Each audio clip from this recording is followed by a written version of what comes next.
देव जी श्रवण कराते हैं। बोले ये चरित्र किसी साधारण भक्त का चरित्र नहीं है महाराज।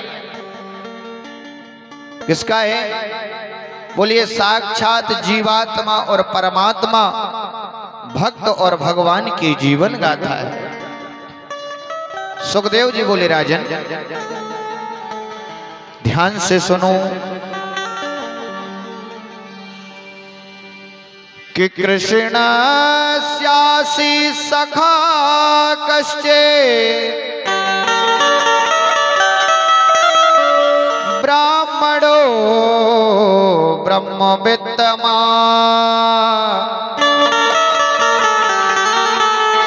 विरक्त इंद्रियार्थेषु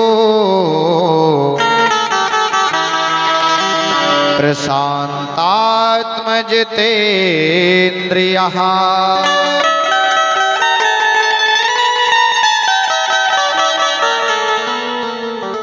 श्री सुखदेव जी कहते हैं राजा परीक्षित कृष्णस्यासि सखा, एक मेरे गोविंद के बचपन के मित्र थे, यार थे महाराज, सखा थे। सखेलती सखादती सा सखाह, जो महाराज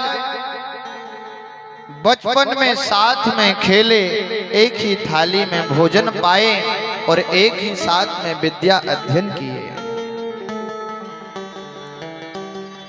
ऐसे श्री मेरे भगवान के परम मित्र थे। नाम था क्या? श्री सुदामा जी। सुखदेव जी कहते हैं राजन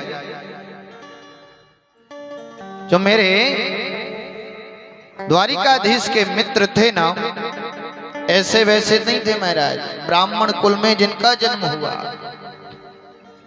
ब्राह्मणो ब्रह्मवित्तमा,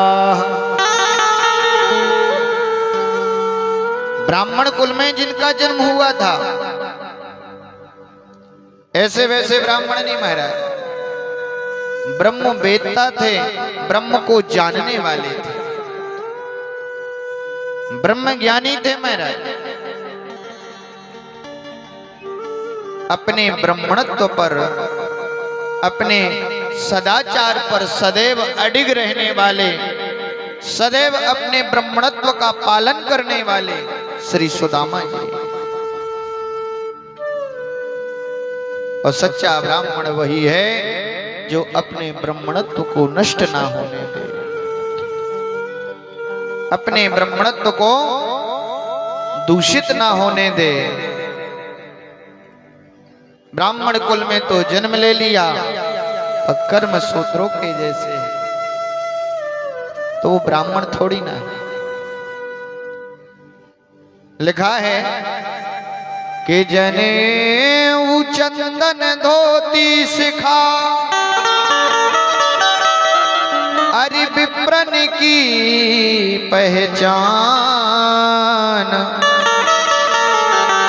और ते बहन कीजे क्षमा, के अज बहु शूद्र समान। जनेऊ, चंदन, धोती और शिखा, ये ब्राह्मणों के आभूषण हैं महाराज। इनमें से एक अलंकार ब्राह्मण के पास होना चाहिए। यदि इनमें से एक अलंकार, एक गुण यदि ब्राह्मण के पास नहीं है तो वो ब्राह्मण नहीं है। पर हमारे जो श्री सुदामा जी थे, परम ब्रह्मचारी, ब्रह्मनिष्ठ और महाराज ब्राह्मणत्व का पालन करने वाले,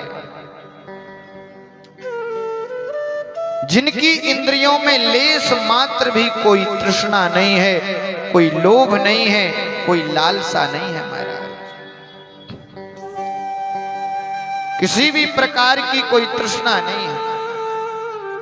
आज महाराज सुदामा जी के घर की ऐसी स्थिति है, ऐसी परिस्थिति है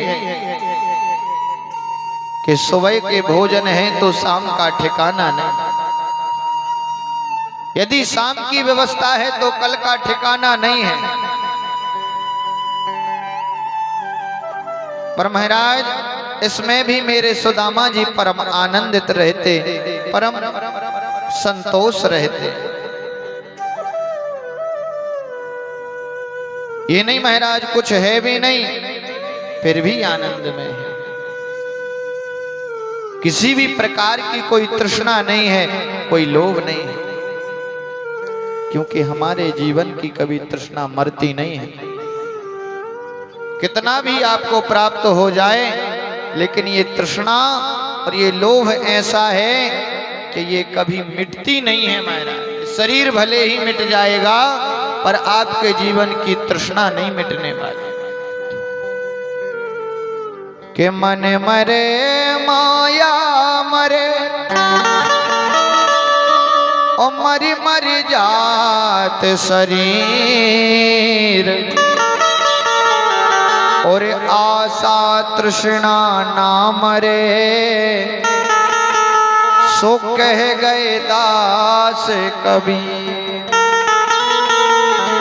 हमारे जीवन की आशा तृष्णा लोभ नहीं मिटता। पर आज महाराज श्री सुदामा जी के अंदर वित्तेषणा, किसी भी प्रकार की कोई तृष्णा नहीं है, कोई लोभ नहीं है। आज घर में कुछ पाने को नहीं है, कुछ खाने को नहीं है।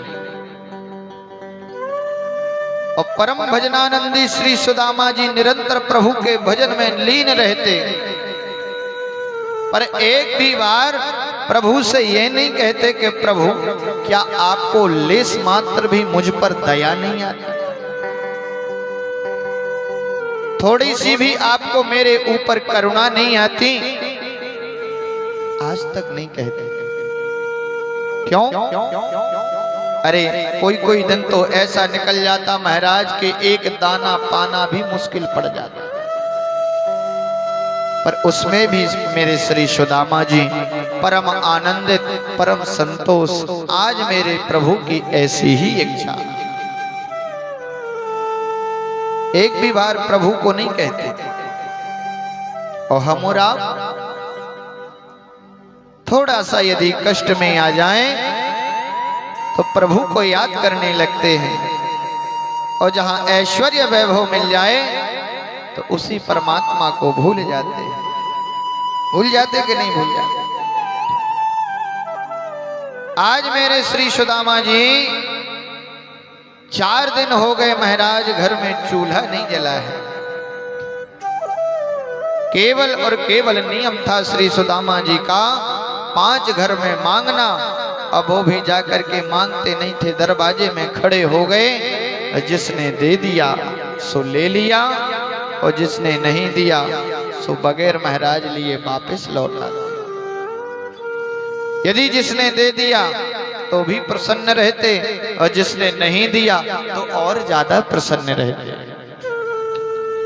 आज मेरे प्रभु की ऐसी इच्छा। पर आज महाराज 4 दिन हो गए घर में चूल्हा नहीं जला। श्री सुदामा जी निरंतर अपने प्रभु के स्मरण में ही लगे रहते। एक दिन देखा महाराज के गांव में भंडारा चल रहा है। सुदामा जी उस भंडारे में गए, और जैसे महाराज बैठे तो तंदुल परोसे गए। मन में विचार किया कि यदि आज मैं यहाँ पालूंगा तो मेरे घर में तो महाराज मेरे बच्चे और मेरी बीवी ने भी तो 4 दिन से कुछ पाया नहीं है, कुछ खाया नहीं। सुदामा जी ने सोचा कि चलो घर ले चलते हैं, घर ही सबके साथ पाएंगे। आज महाराज मिला करके पोटली बना करके ले तो गए पत्तल में लपेट के, लेकिन प्रभु भी मेरे पग पग पर परीक्षा लेते।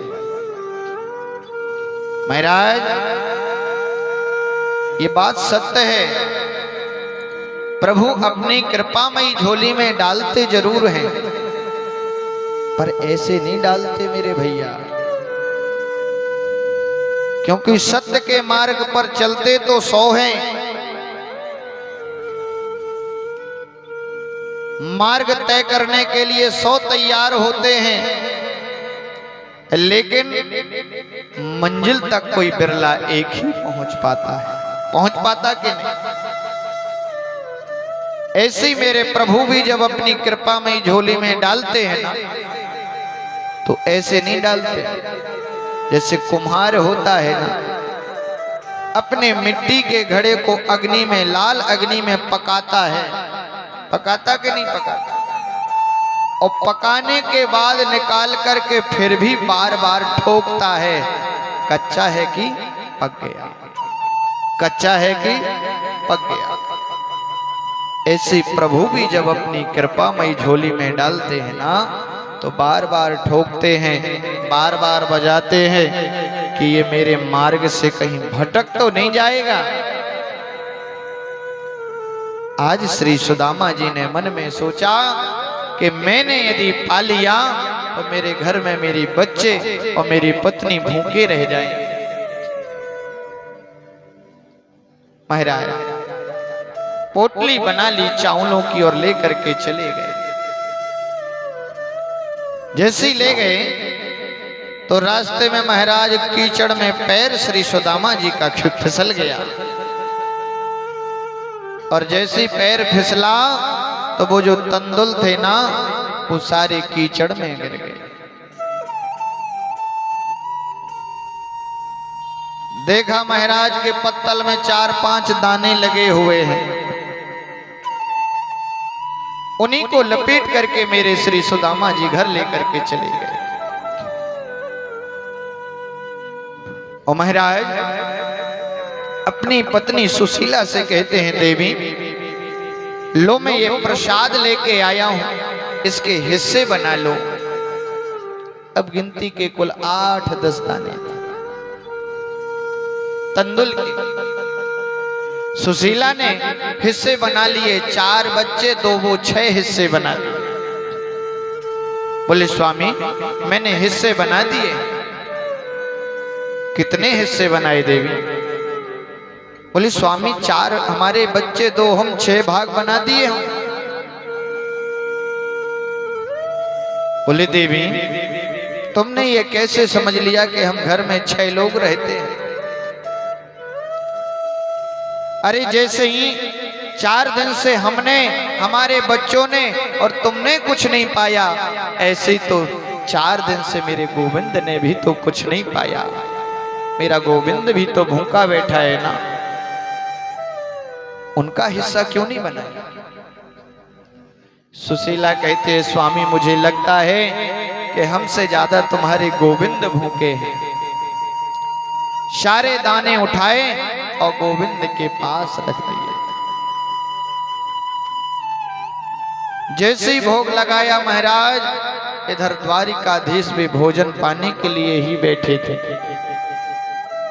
पहला नेवोला उठाया, मेरे को प्रभु को क्षुधा निवृत्ति की पूर्ण डकार आ गई। भगवान कहते हैं देवी मुझे भोजन नहीं पाना है। क्यों महाराज? अरे बोले आज मेरे भक्त ने मुझे दिव्य प्रसादी पवाई। ऐसे परम स्वतंत्र और आनंद में रहते श्री सुदामा जी, इतना सब कुछ भोगने के बावजूद प्रभु को एक बार भी नहीं कहते कि मैं इतना भजन करता हूँ, इतना पूजन करता हूँ, क्या मेरे ऊपर जरा सी भी कृपा नहीं बरसा सकते? कभी नहीं कहा। पर महाराज सुशीला मैया अपनी भूख तो सहन कर लेते, पर अपने बच्चों को देख करके मां के ममता के करुणा भरे अश्रु भरे आते। मन में विचार करती सुशीला मैया कि मैं कैसी अभागिन मां हूं कि अपने बच्चों को पेट भर के भोजन नहीं पवा सकती। पड़ोस में महाराज बच्चे खेल के आते, और बच्चे देखते कि उनकी माएं उन्हें कई प्रकार के व्यंजन खिलाती हैं। सुशीला से आके बच्चे कहते हैं, री माँ तू कैसी माँ है, क्या तुझे दया नहीं आती हमारे ऊपर? तुझे जरा सी भी करुणा नहीं आती? अरे और माएं अपने बच्चों को कितने प्रकार प्रकार के व्यंजन खिलाते हैं, पर तूने तो आज तक एक भी स्वादिष्ट पदार्थ हमें नहीं पवाया। कैसी माँ है तू? महाराज, सुशीला मैया अपनी भूख तो सहन कर जाती, पर अपनी महाराज बच्चों को देख करके माँ के ममता के करुणा के अश्रु गिरने लगे। और ये बात सत्य है भैया, माँ भूखी रह लेगी पर कोई माँ अपने पुत्र को, अपने बेटे को भूखा नहीं देख सकती। माँ चाहे कष्ट सह लेगी पर अपने पुत्र को कष्ट में नहीं देख सकती। ये सत्य बात है। माँ के जीवन के कर्ज तुम उतारते उतारते जीवन समाप्त हो जाएगा, पर माँ के ऋण से कभी तुम पूर्ण नहीं हो सकते। माँ के ऋण से कभी मुक्त नहीं हो सकते, क्योंकि वो हमारी जननी है, जिसने हमें जन्म दिया है। जरा विचार करो कि जिस माँ ने हमें 9 महीने तक गर्भ में ढोया, और महाराज गर्भ में जब बालक आता है तो माँ अपने इच्छा के अनुसार भोजन भी नहीं पा सकती, अपने इच्छा के अनुसार भोजन नहीं पा सकती। राधे, सामने बात ना करें। बोलो वृंदावन बिहारी लाल की। अपने इच्छा के अनुसार भोजन नहीं पा सकती महाराज।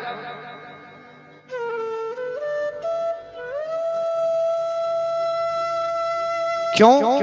क्योंकि महाराज यदि ज्यादा तीखा खा लिया, ज्यादा मिर्च खा ली या ज्यादा तला खा लिया तो मेरे गर्भ में जो मेरा बालक है उसे कष्ट होगा।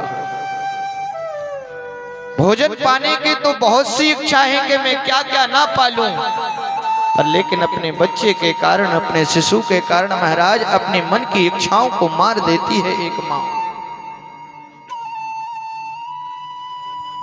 और महाराज जब जन्म लेकर के वही बालक बाहर आता है ना, तो बालक तो जन्म लेता ही है, पर माँ का भी दूसरा जन्म होता है। होता कि नहीं होता? प्रसव के समय जितना कष्ट होता है वो एक माँ ही जान सकती है, माँ के अलावा कोई नहीं जान सकता। महाराज जन्म देने के बाद फिर उसी माँ को लालन पालन में कितना कष्ट नहीं उठाना पड़ता। खुद महाराज सूखे में बच्चे को सुला दे और खुद महाराज गीले में सो जाए, लेकिन माँ के ऋण को नहीं उतार सकते महाराज। कुपुत्रो जाए तो क्वचदपि कुमाता न भवते। पुत्र कुपुत्र हो सकता है पर माता को माता नहीं हो सकती, कभी नहीं होती महाराज। और जिस माँ ने तुम्हें पाल के इतना बड़ा किया, योग्य बनाया, तुम्हारे लिए महाराज हर कार्य किया, उसी माँ को लास्ट में तुम भूल जाते हो। भूल जाते कि नहीं? उसी माँ को आंख दिखाते हो, उसी माँ के ऊपर लाठी उठाते हो, खूब चारों धाम कर लेना, चारों तीर्थ कर लेना, गंगा स्नान कर लेना, कुछ नहीं होने वाला, कुछ भी नहीं होने वाला जीवन में। घर में जब तक माता पिता बैठे हैं, कितने भी चारों धाम कर लेना, चारों धाम तो खूब करते हो, गंगा में तो खूब स्नान करते हो, वो गंगा मैया खुद कहती है कि देखो इस दुष्ट को, इसके घर में इसकी गंगा जैसी माँ बैठी है, कभी जीवन में इसने प्रेम से एक गिलास पानी नहीं दिया, और यहाँ चारों धाम करता है, गंगा स्नान करता है। क्या जीवन में कभी फल मिल जाएगा? नहीं मिलने वाला। कितना भी आप काम करना, मां के ऋण से मुक्त नहीं हो सकते। एक माता पिता अपने पुत्रों से एक ही आशा रखते हैं कि आगे चल के ये मेरा सहारा बनेगा, मेरी लाठी बनेगा। पर कालांतर में महाराज वो लाठी तो बनते हैं, पर सहारे वाली लाठी नहीं, लाठी देने वाले बनते हैं। मां के उपकारों को नहीं चुका सकता। तो कितनी भोली है,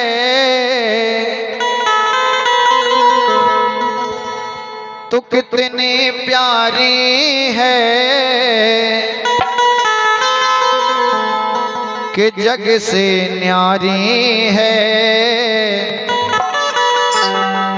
हो माँ, हो माँ, हो माँ, हो माँ, हो माँ, हो माँ, हो माँ, प्यारी माँ। तो कितनी भोली है, तो कितनी प्यारी है, जग से न्यारी है। हो माँ, हो माँ, हो माँ, प्यारी माँ। ओ माँ, ओ माँ, ओ माँ,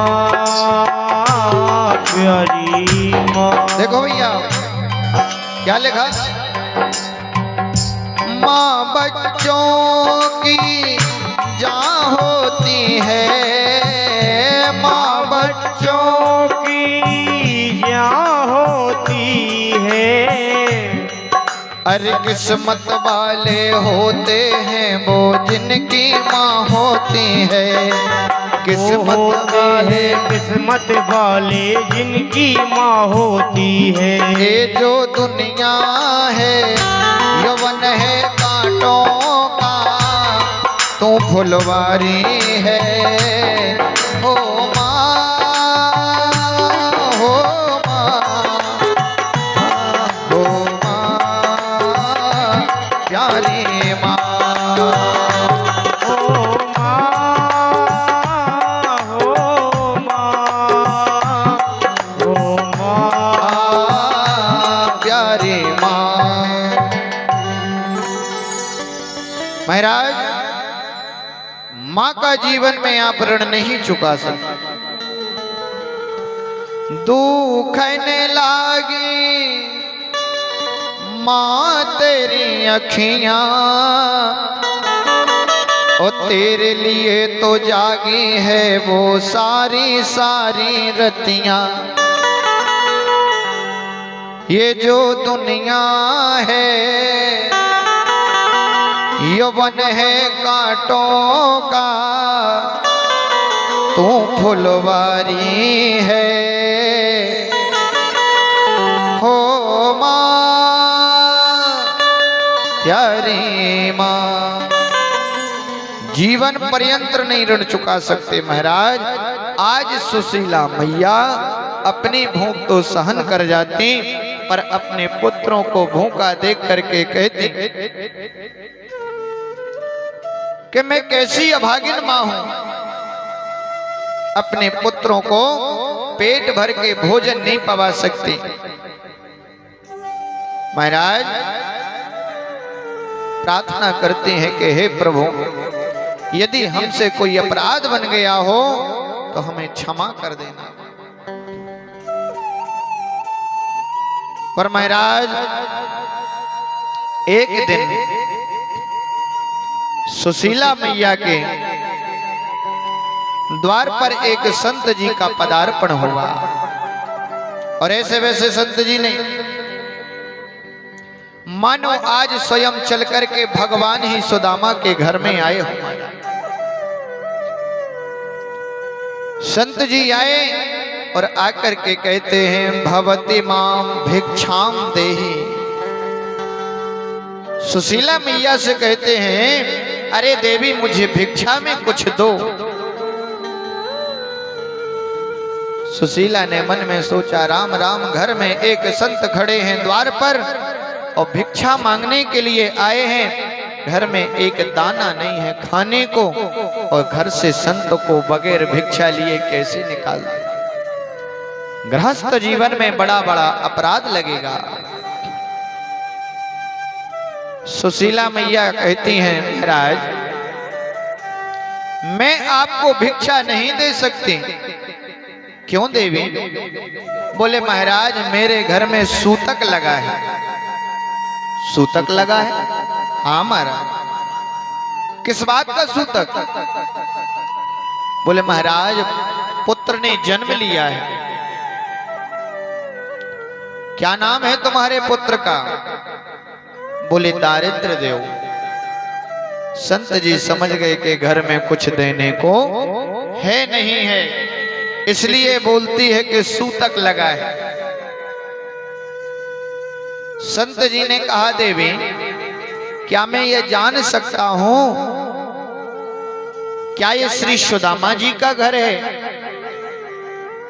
सुशीला कहती है, महाराज आप ये जो नाम ले रहे हैं ऐसा नाम मेरे प्राणनाथ का है। अरे देवी तो फिर उन श्री सुदामा जी के मित्र तो द्वारिकाधीश है ना?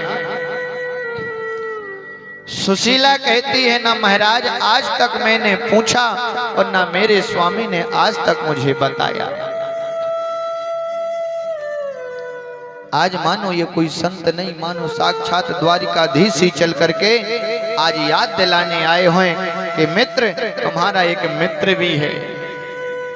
एक बात और है भैया, जिस घर में सच्चे संत के पदार्पण हो जाए, सच्चे संत के चरण पड़ जाए, समझ लेना कि उस घर का भाग्य उदय होने वाला है। उस घर में कल्याण होने वाला है, क्योंकि संत कृपा जल्दी नहीं बरसाते। संतों की कृपा और महाराज भगवान की कथा जल्दी से प्राप्त नहीं होती। कि सुतदारा अरु लक्ष्मी अरे पापी के घर होए। सुत माने पुत्र, दारा माने पत्नी, लक्ष्मी माने संपत्ति। पुत्र, पत्नी, धन, ऐश्वर्य तो एक पापी चंडाल के यहां भी हो जाएगा, बढ़ जाएगा। लेकिन महाराज संत समागम हरि कथा तुलसी दुर्लभ दोए। संतों का संग और हरि की कथा ये बड़ी सहजता से प्राप्त नहीं होती महाराज। ये जब उनकी ही कृपा हो जाए तभी प्राप्त होती है। आज महाराज सुशीला के घर में मानो संत ही नहीं साक्षात भगवान ही चल कर के आया। संत तो ऐसे हो